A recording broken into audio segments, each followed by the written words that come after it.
All right. Hi, guys. And hi, listeners slash viewers. Welcome to the Internet Writing Buddies podcast. I am Grace. Ben, would you like to say hi to everybody? Hi, everybody. I am Ben. Yes, Ben. How do people know you for the most part? I am also known as the Dork in the Road on the There we go. internet. There we go. That's better.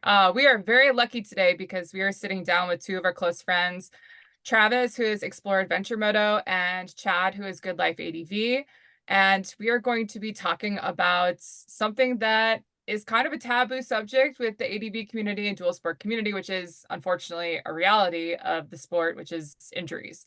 And both Trav and Chad have had injuries this last year that have kept them from riding and have been somewhat debilitating. And so we just kind of thought this would be a good episode to talk through what a serious injury looks like from a motorcycle perspective and kind of just be cautionary to riding like a maniac. Yeah. I feel attacked. Yeah. So attacked. We weren't going to say anything, but you brought it up. I was not riding like a maniac. I just fell over. Yeah, you were. I don't know what you were doing. Yeah. You know, those railroad bridges, they'll get you. I think another thing people are going to be super interested in, if we carve out time to talk about it, is what happens when you get hurt. What does the process of getting help look like? I get that question a lot. So we should also talk about that. Yeah. I'm prepared. I've got my little beacon here. We can talk about that. Oh, just in case you get injured in the garage? Yeah. I mean, it's on. I need one of those. I need a helmet basically at all times. All right. So guys, before we get rolling with the injury stories and recovery and being rescued and all the fun things, let's start. We'll just do Trav and then we'll do you, Chad, but just go ahead and introduce yourself. Say where everybody can find you on social media platforms, and then just give a quick blip about what type of motorcycle riding you do most of the time. Starting with me. Yes, starting with you.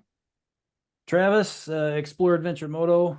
You can find me at Explore Adventure Moto on Instagram and YouTube and probably Facebook still, I think. I haven't had as much of a presence recently just with recovery and working on getting back to my full-time job and everything, but that's where you can find me. And what type of riding do you spend most of your time doing, Trav? Adventure riding for the most part. I do also have a dirt bike that I like to get out when I can. And there's going to be more of that this year than adventure riding, weekend trips. Cool. All right. Chad, what you got? Hey, I'm Chad, Good Life ADV. You can find me on the Instafriender or Instagram, Good Life ADV, and YouTube. I don't have much of a YouTube. I think I have like a whopping 60 followers. My mom has a lot of accounts. Most of the riding I do is just adventure and dual sport. That's about it. All right. Very nice. Well, I guess, Ben, before I just start firing questions off, do you have anything you kind of want to add, or am I just taking the helm of the ship today? I mean, it's really not about you or I today. I think it's about our guests, so we should let them tell their stories. And I don't know, Ben, I think it's pretty much always still about you, right? Again, you keep saying that, but yeah. Look at there's two of me. Oh my gosh. Wow. It really is all about him. Check that out. There's twice as many of me as there are of you. I'm gonna reset my I camera. gotta go. So here, do something quick. All right, reset your camera. Let me pull these questions up. All right.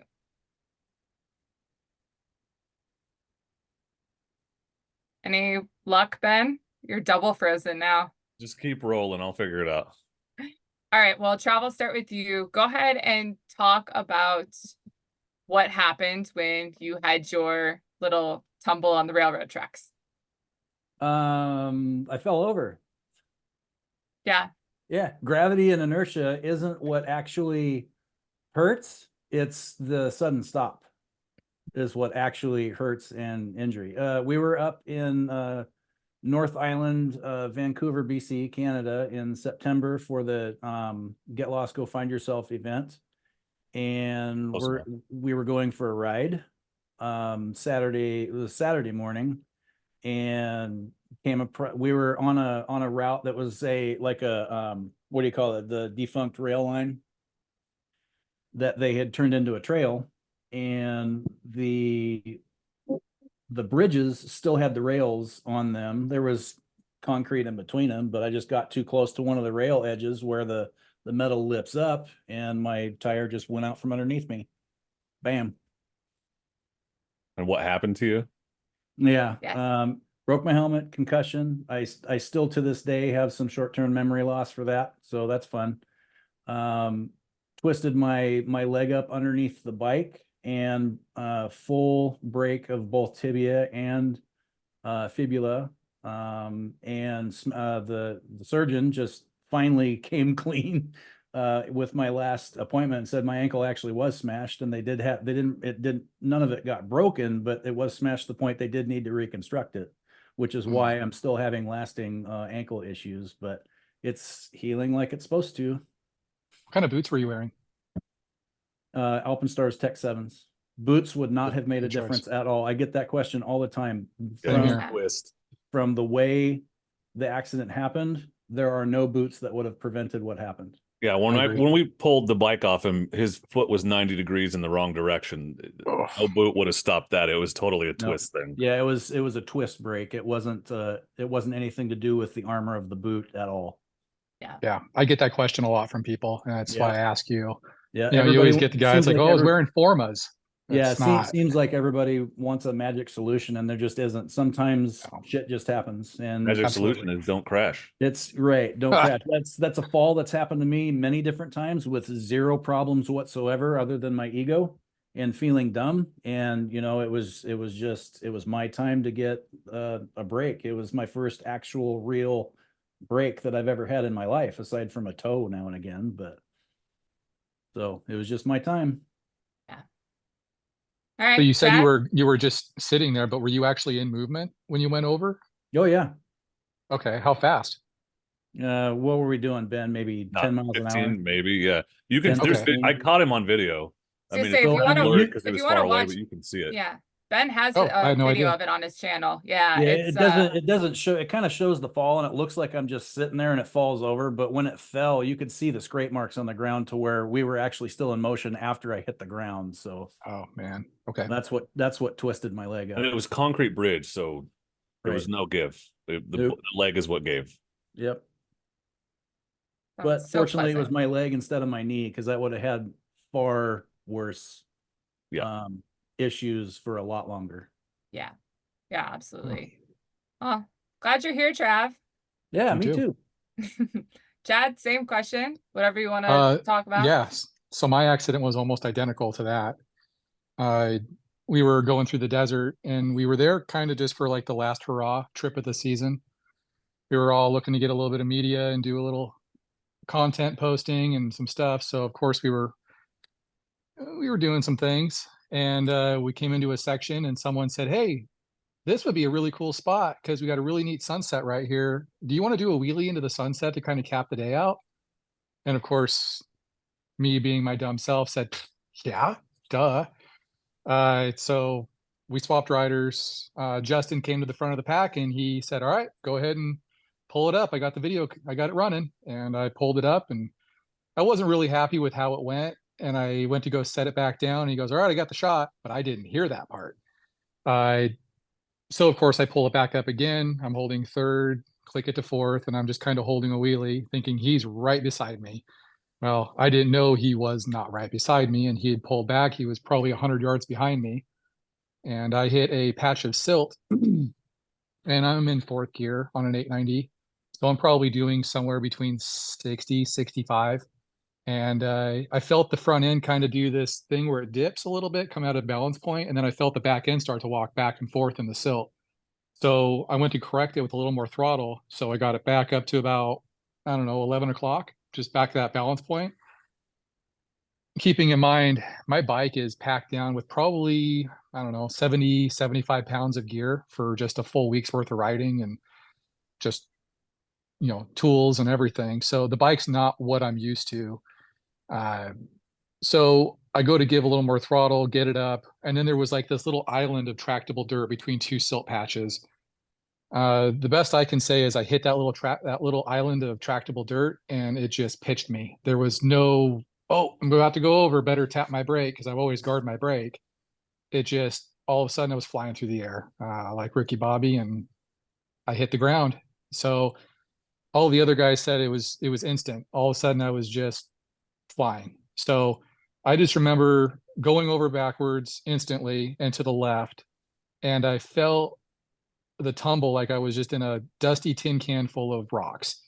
And I remember my leg breaking as I was kind of just in the tumble.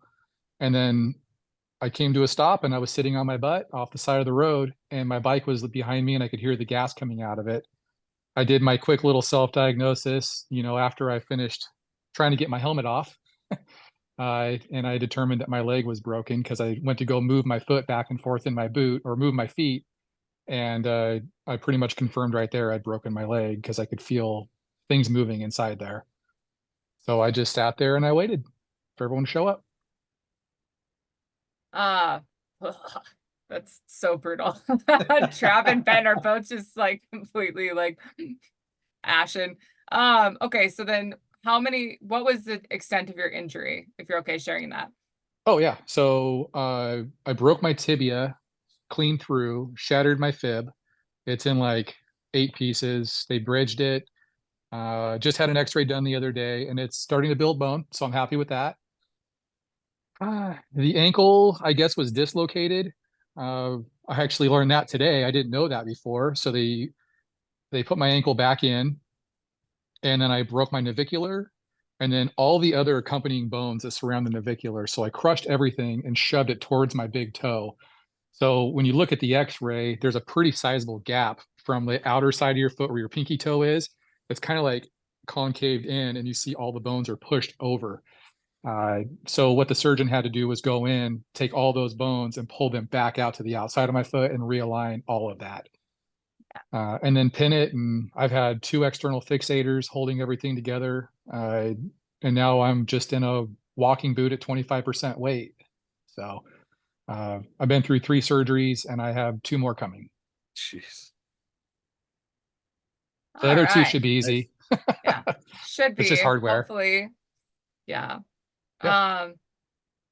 Holy shit, that's just so many things. And I tell people the same thing. Boots wouldn't have made a difference. I was wearing full moto boots, Liat 4.5s. In my opinion, I love those boots. They're so comfortable. I had no hot spots, but I feel the same about Tech 7s. Very comfortable boots. Great boot. I think that they're kind of that Tech 7 and the 4.5 Liat are direct competitors for that Hydra Dry and the dry foot.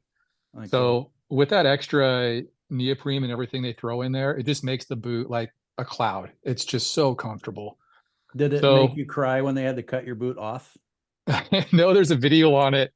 They went to go try to pull my foot out of it, and I was thinking, let's try to get my boot off first. No. They took one little tug on it, and I went, nope, cut it off. I'm good. In fact, I've got the boot sitting here. Do you want to see it? It is. So they cut it all the way down the side and then all the way down the other side, and we just filleted it open and then pulled my foot out of it. But one touch of that, and I just instantly, nope, cut it. I don't care. It can go away. They've run their course. You guys did that before EMS got there, or EMS? No, once EMS got there. Yeah. They tried to help with it, but from the angle that they were at, they couldn't get their hands in the shears to do it. So they gave me the shears to cut them off myself. Huh. Yeah. That's even which worse. was fine. I think. Here. No, let's take your $800 boots and make you cut them. It was my choice, my body, my choice. I was totally into it.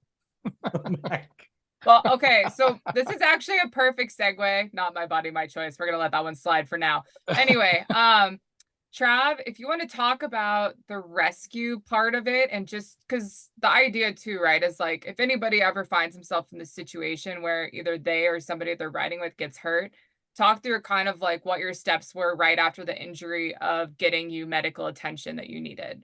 You're going to have to ask Ben because of my head injury. I honestly don't remember anything from the time the bike went like this until the next day when I was recovery after surgery. Ben, I don't remember. remember. Yeah, right after he went down, he told me that I could have his 4-wheel drive and his Subaru and all of his bikes. I know that's not true. I actually had him make a notarized document that we've gone ahead and notarized there on the bridge. Yeah, you need a trail notary. Yeah, well, Eddie's a notary. It's weird. I didn't know, but it's like a road scholar. He's also a rabbi, so we had Travis circumcised just right there. Again? Yeah. Damn it. Yeah, sorry, bud. That's where No, that okay. went. So he went down again, like Trav said, this is a fall that he's taken 100 times. I've seen him take it many times. So at first it Yeah. was just like, oh my God, dumbass, what did you do? And like I was trying to get the bike off of him. He's like, I need help up. I need help up. I'm like, well, okay, but I need to know if the bike's on you so I can pick it up before. And then he pulls his leg out, and the tone shifts very abruptly at that moment because I can see that it is pointing the wrong direction. And I was like, oh, F, dude, you're effed. Uh, and I said, we're hitting the button. Like, we're calling for help. Like, you don't, there's no decision here. And so I hit the button on my Garmin, and then as we're kind of processing and waiting for it to send, because those inReaches don't send right away, it's a couple minute process every time. Eddie was with us, and so was Eric, another writer, and he was like, well, we had cell phone service about 10 minutes from here yesterday. Do you want me to just go call? And I was like, yes, do that. I'll stay here with Trav. And so Eddie went to call. Eric went back to camp to see if anyone there could help, because at first we thought maybe we'll put him in a car and drive him to the hospital, because I'd been in a similar incident where we were able to do that. Fortunately, we weren't very far from the road, but there was nobody at camp that could help because everyone was out riding. And EMS, the Canadian, and they were all volunteer firefighters, and they were there, I swear, within 15 minutes of the call. And they all were at home, had to go get dressed, get in an ambulance or a fire truck, and get to where we were. So again, just remarkably fast and awesome response there. So just some volunteer firefighters showed up first, stabilized Trav. Then the ambulance showed up. There was an actual EMT, and they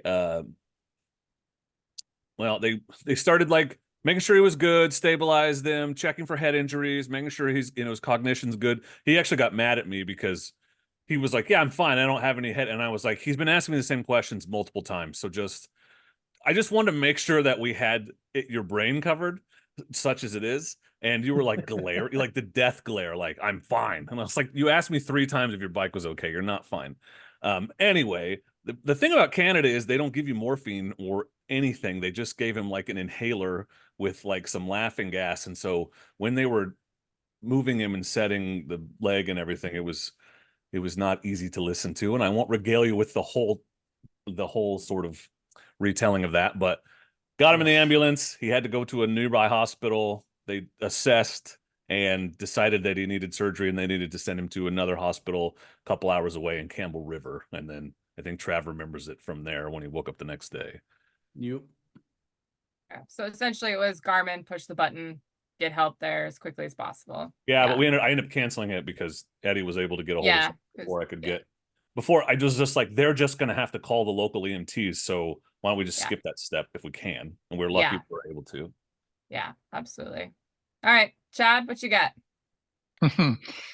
So I had a team, which was nice. I had myself and I think it was 4 or 5 other guys, and I wasn't able to do anything. So I just sat there, and everyone kind of they jumped into action, and it was really nice because one guy was there to take care of me, make sure I was comfortable, got me propped up, got me my gear off, my helmet off to the side. One guy started calling EMS, which was sort of a joke. We were on the Navajo Reserve just out of the Grand Canyon. We were on the northern part of the BDR in Arizona. So trying to get anybody out there is very difficult. They couldn't get an ambulance out there easily. We were 10 to 15 miles off of the road, and it was a very bumpy, nasty, rocky road. So trying to navigate that was difficult.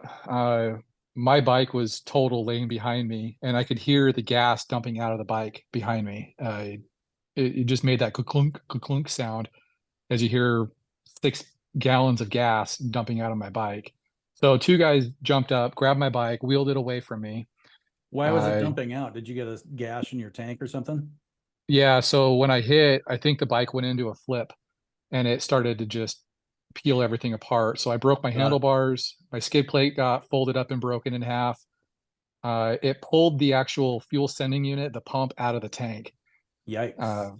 And that's what was doing it. Broke the radiator, broke everything. I think the bike just started to flail through the air. So once they got that cleared away, they got me in my ectotherm jacket because I was starting to get cold. I didn't hit my head, so I'm thankful for that. My tech air went off, and thank you, Grace. You're welcome. it pretty much saved my butt. My entire upper body was pretty much unscathed besides one bruise on my arm. All my damage was done lower extremity. Once we kind of got everything situated, we found out that local EMS was going to be pretty much useless. And we remembered that I had my inReach on me, and they asked, do you have your inReach? Because this local rescue is going to be useless. It went to some gal in her house with like 8 kids, and you couldn't even get a word in with her because the 8 kids were screaming in the background, and it was rough. So I hit my SOS button. I got a call on my phone roughly 30 to 45 seconds later, and they asked me, trying to remember how it went. We see an SOS beacon went off from your inReach. Is this serious, or did you accidentally hit the button? I said, no, I'm hurt. I need help, and I'm in a bad place. They asked me if gosh, I'm sorry. I have a phone call coming in. Bye. Oh, Suspense. bye. They Yes. asked me Nice if I- cliffhanger. Oh, an alien man. abducted him. Yeah. Just like right now. It I'll turns see. out he's actually still out there right now. That was all He- green screen. Yeah, it was all green screen background. I built a hut out of rocks and sticks. Yeah. I've been killing scorpions and drinking their blood. For listeners, Chad disappeared. Oh, he's back. Okay. There he is. I'm sorry. No, it Thought was I- perfect suspense. We were all laughing. God. Just wait until you see this later when it's on the YouTube. I can't wait. Anyway, Okay, so where was I? I think I hit the button. They asked me if I was hurt. I said yes. They asked me if an ambulance was going to be an option. I told them no. I said, you can land a helicopter literally anywhere around me. You could put it 50 feet from me if you'd like. So they said, that's what we'll do. We'll bring a helicopter out, let them know I had a badly broken leg. They brought the helicopter. It was there 45 minutes later. 2 EMSs jumped out with the pilot, and we just started to assess what was going on. They cut my boot off, got me loaded up, got me full. They got me a nice little cocktail of fentanyl, which was nice. I felt cozy. Got me to the hospital, and we just started assessing what was going on. Turned out I'd shattered my leg and my foot. Started the process.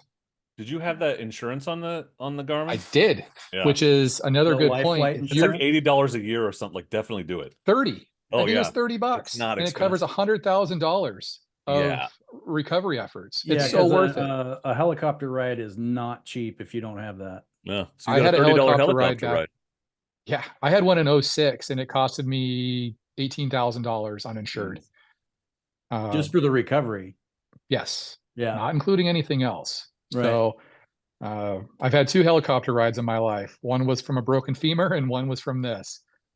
So, but that's a whole other story. How'd Have they you get thought your about bike out? taking up like knitting or crochet? Actually, yeah, my mom got me a set of crocheting needles.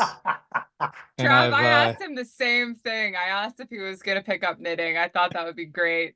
oh yeah, it Good is way to knitting, pass not the time. crocheting. Yeah, I'm gonna make some goofy stuff. I'll have it for you guys. All right. So, getting the bike out of there, they ended up contracting a recovery company that was somewhere way out there, some sketchy little spot. They ended up towing my bike out.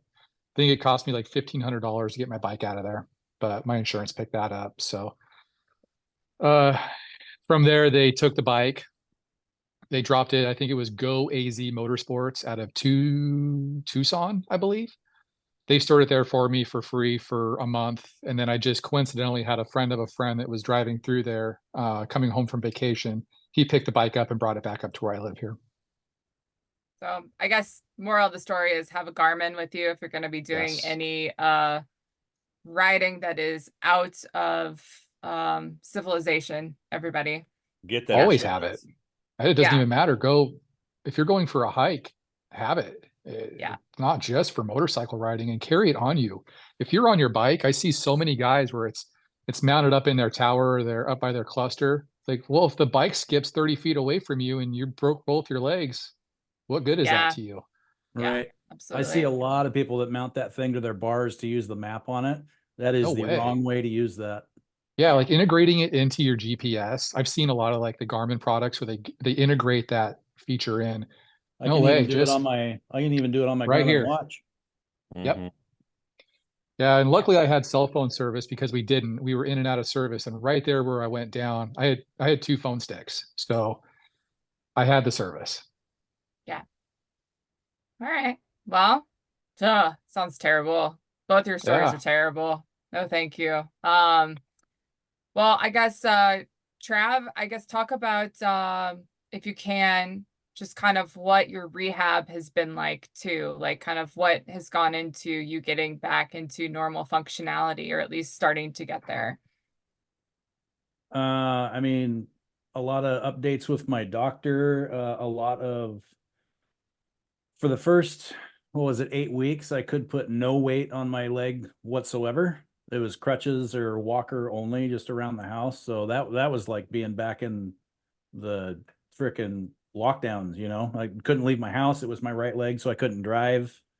A lot of really great people from the community coming by and like bringing me food and stuff because Yeah. I couldn't even get groceries at that point. But after a while, I started doing like grocery delivery and things, and from there, you just gradually move to 25% weight on your leg and using the crutches less, and then 50%. And what this means is once you get to 50% weight on your leg, that means you're just standing normally, 50% on each leg, right? That's what that means when the doctor tells you that. And they want you to get to 100% of weight on your leg is when you, like in my case, my right leg was injured. So I would hold my left leg up in the air and stand on just my right leg just to start building muscles back up and the joints and everything, which is painful. It was painful for the Yeah. entire time. Um, but it's a long process. The bones themselves in any human, the way the orthopedic surgeon told me, any human, the bones themselves won't fully heal for about a year. But with I have a titanium plate and a bunch of screws in my leg now, so that's what's holding that together, and it is healing. It's building bone. The last X-ray I got still shows cracks, but they're fusing. They're starting to fuse together. Um, and as far as that goes, I can now put, 100% weight on my leg, and I am now cleared for, full activity. I still can't jog, I can't run just because it hurts my ankle and my knee, but um it's just a process, man. Physical therapy is a long, long process. And you have to be patient with it. You don't want to go too fast with that because you're going to re-injure yourself if you do that. Yeah. Yeah, absolutely. Chad, you just started PT this week, right? Last week, actually, I actually had a Last PT week. this morning. Yeah. It's hard. I mean, and they're making you work parts of your body that aren't even affiliated, but then you realize how weak you are in different areas of your body. Through this process, I've lost about 30 pounds, and I was kind of a big guy. I have bigger arms and shoulders, and I've whittled away to nothing. I mean, all my extra large shirts, I've graduated back down to large shirts just because I'm so weak and small now that I have a hard time getting around. I just to go get my mail, I come back and I've got the shakes and just my Yeah. stamina and everything. It's so hard to get around. Mm-hmm. Yep. But Yeah. as far as Yeah. recovery goes, man, it just takes, I've lost time. I mean, Travis, you had memory loss from after your accident, but I've got memory loss from after my big surgeries. After all of the oxy and Dilaudid and uh, I'd had all the hard drugs and it doesn't Yeah, really agree with same. me.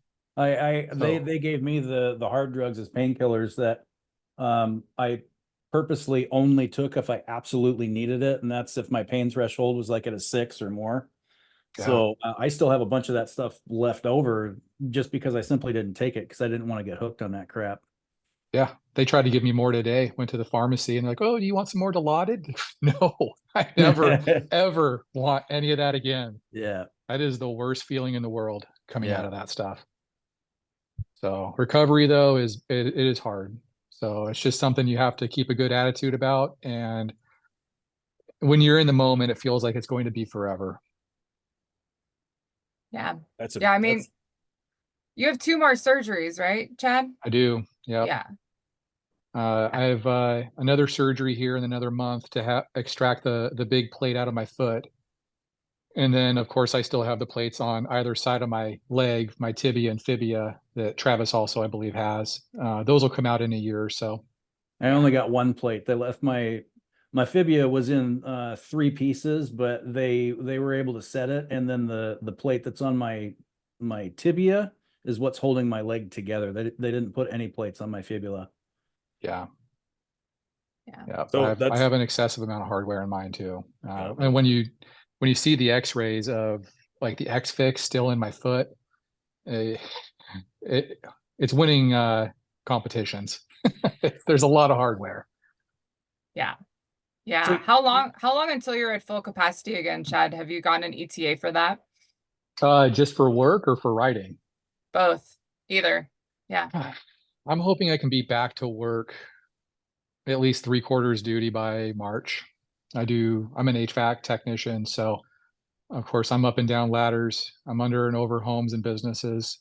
So there's no way I could do that now. So hopefully if I keep on the path that I'm on, my surgeons are confident I'll be able to do the majority of that by the 1st of March. So as far as writing goes, easy ADV by May, June. So I'll be just in time for Giant Loop. Yeah. Yep. Trav, when are you back? You're kind of at full capacity now with just kind of day to day, but when are you cleared to ride? Just kind of whenever? I mean, just whenever, once I get my leg strength fully back, because Yeah. right now, if my bike tipped to the right side, I would not be able to slam my foot down and hold the bike up. And if Yeah. the bike fell, I'm not strong enough to lift the bike right now either, because you got to use your leg strength to do that, right? Yeah. And I don't have that, so I'm giving myself until probably June until I'll probably do some road rides before then, but anything off pavement, even dirt and gravel roads, I'm not going to even attempt until June. Yeah. Good I think call. that's smart. Yeah. Ben, do you have anything? You look like you're yeah, well, so you both are planning on continuing to ride though, right? This is not the end of your 100%. riding career. Absolutely. There's no question about that at all. I will always ride. See. So, and I think the point of this is not only just to kind of share your stories, but people are afraid. Well, okay, like Grace said, people don't talk about this, but unfortunately, it's Yeah. a reality. And I think it's important to know the risks and know what's involved if something does happen, so that you can make calculated decisions about your own level of risk tolerance and what you want to do. But it's also inspiring and encouraging to see and hear that you guys have both gone through these. I'm going to use the word catastrophic events, and Yeah. there's zero Yeah. doubt in your mind that you want to get right back to the thing that caused you to get hurt in the first place. Yeah, Because and it's everybody has to make that decision for themselves either. Yeah. Don't Absolutely. watch somebody else do it and think, "Oh, well, I could do it." You have to make that decision for yourself. Yeah. And Yep. if you decide to throw in the towel, there is honestly nothing wrong with that. no. No, If you not at all. decide I need to take a couple years and kind of regain myself and get back to a mental state where I can do this again, there's nothing wrong with that. There's nothing And wrong with And if you buying you a said decide that it you want to perfectly take, right there. you know. A lot Yeah, about if you- getting back to riding after something like this isn't about the injury itself. It's up here. Mhm. Yeah. 100%. You learn that when you're down, because spent many days sitting in my chair, just teary-eyed. Yep. And when you're in that moment, you really question, is this worth it? Like, is Yeah. this all worth it? And then you throw a leg over the bike again, you're like, oh, it's totally worth it. But in Yeah. that moment, it's not worth it. It's just, it hurts so bad. And the pain that comes from this is I've been through a lot of injuries, broken femur, I've separated shoulders, both ACLs, now this, ribs, toes, fingers. I've been riding, racing, everything for years. And I'm still going to go back. I've given it up. I've actually swore off motorcycles once or twice, picked up other toys to try to fill that void of motorcycles, and nothing compares. I mean, Nope. I've Nothing done high compares. powered side by sides, all sorts of stuff. I just not Yeah. even, I mean, knitting might be a close second, Mhm. Yeah. Very but dangerous too. Yeah. and Sharp. Those you could needles, bleed man, over that. Those things are Ugh. pointy. Yeah. are very yeah. pointy and sharp. Yeah. Yeah, I think that's one of the things that like I don't think gets discussed very often too, is that this is an extreme sport. And It with is. extreme sports, you have extreme consequences. And unfortunately, sometimes that's an injury.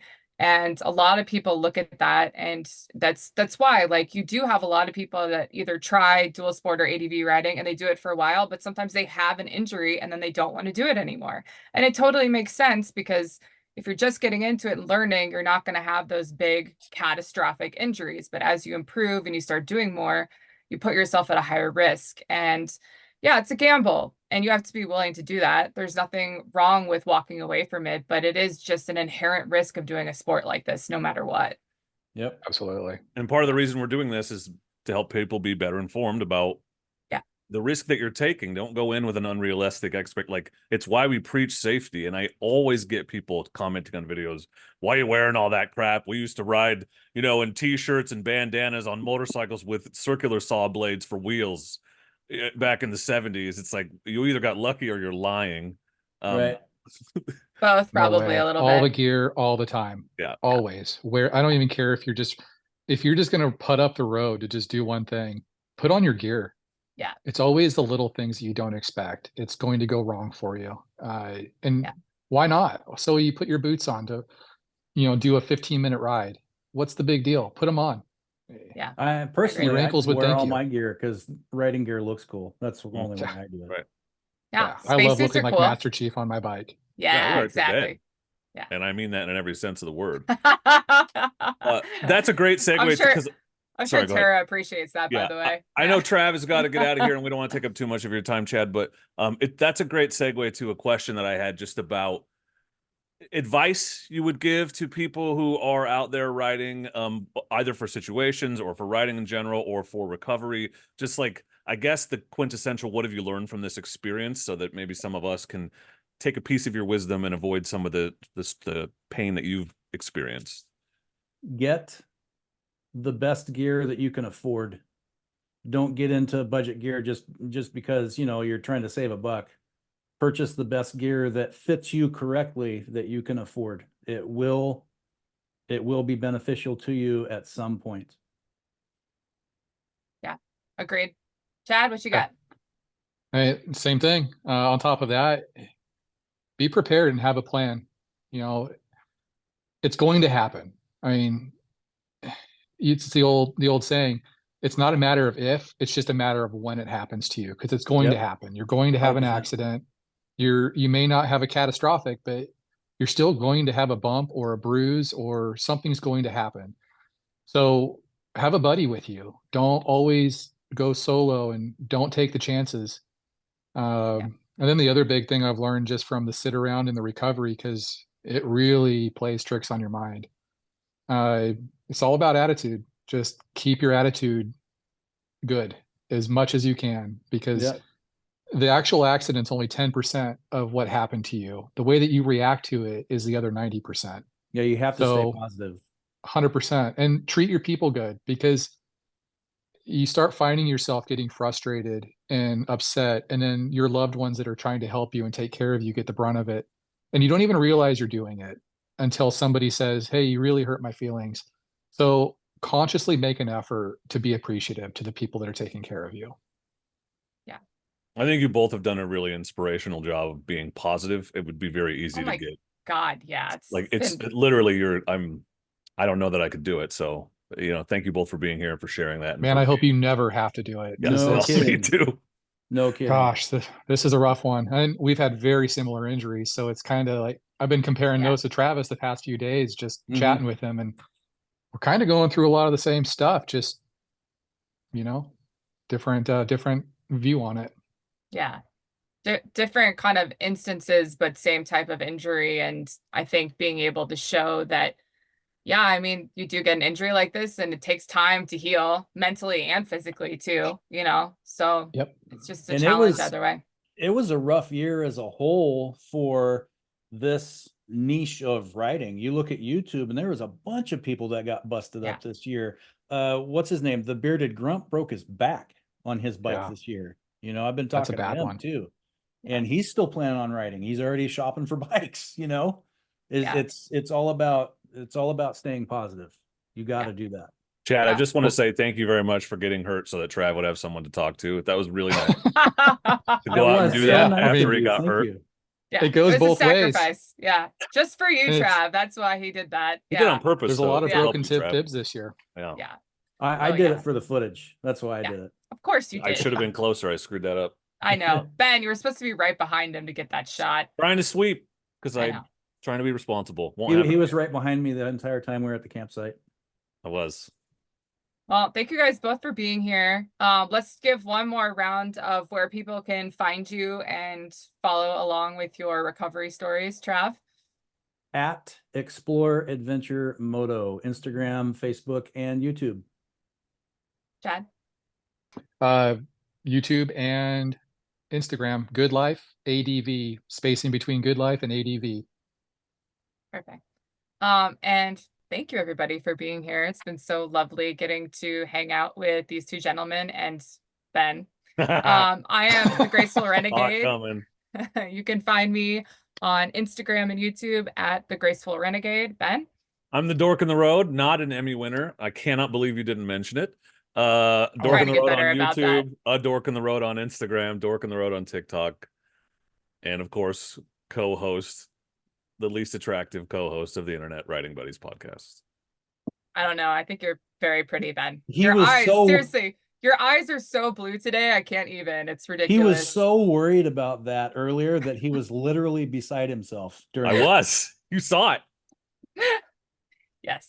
Anyway, thank you so much for being here, everybody. Live wild, ride free. And please don't forget to be excellent to each other.